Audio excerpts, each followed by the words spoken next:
Okay, back at Grade 7 Math Help Desk, we are on to, this time, number lines. So we're going to do this question here. We're going to follow the same model that we did with integers. So if you get stuck, we're going to do the positive added to a positive, then negative to a negative, and then we'll do when the signs are different.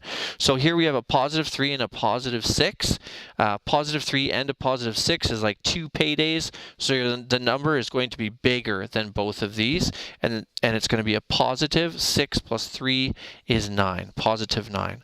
So when we're doing number lines, you're going to draw your number line. Remember that number lines extend in both directions. Okay, I see that I'm going to have a positive 3 and a positive 6, so I know I'm going to end up at a positive 9.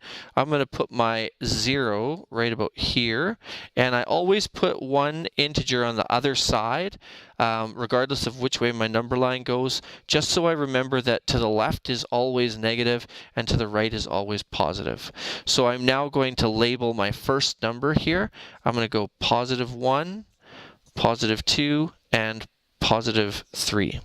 Okay, so when we're doing this, we're going to use arrows, and I can't put a yellow arrow on here, so I'm just going to put a little key up here. A positive is going to be this nice pinky color. Okay, so I'm going to use this for a positive, and for a negative, I'm going to use this purple color.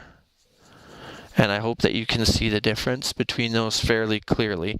And when we do this in class, of course, we're still using the red and yellow, but they don't show up very well on the desk. So I'm going to start off with my positive 3 here. I'm going to put my arrow down starting here at this 0. And my arrow is going to go over here, and it's going to stop at that positive 3. I need to add now, or bring in, another positive 6, so I'm going to keep going this direction. So I'm going to keep doing my number line in this direction. I'm going to go, this is going to be 4, 5, 6, 7, 8, 9. I'll go all the way up to 10, and I'll see if I have to extend that. I'll use my eraser to do so.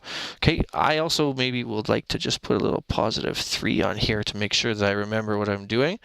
Then I'm going to start at my end point to my last one, and I'm going to go a total of the little ticks that I have here on my number line. There's a lot of pressure doing this in live video. And I'm going to go 6 more spaces. So I'm going to go 1, 2, 3, 4, 5, 6 spaces. I put the end of my arrow, and here I am at this 9.